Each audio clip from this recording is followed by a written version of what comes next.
Бугарија, иако 5 пати е осудена за кршење на човековите права и слободи, таму ништо не се променило. Македонците и понатаму се дискриминираат.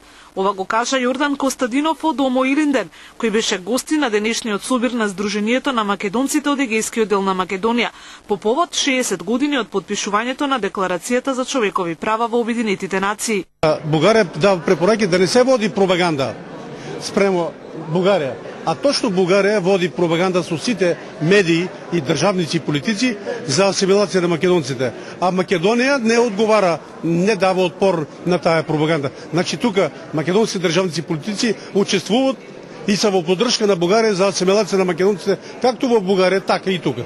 Представниците на македонците кои живеат во Албанија велат од и нивната влада делумно ги почитува правата на македонците. И тоа се одвива само кај делот во Корчанскиот регион или поточно во делот на Преспа под Албанија. Инаку, другите македонци кои што го имале стекнато тоа право на македонци по националност, сега веќе му е изгубено. И македонците од Егејскиот дел на Македонија уште еднаш се пожалија на дискриминирачката политика што ја води оваа земја кон македонците. Пред 60 години, на 10 декември, земјите членки на Обединетите нации подпишаа Декларација за почитување на човековите права. За жал, некои земји и ден денес не ја почитуваат.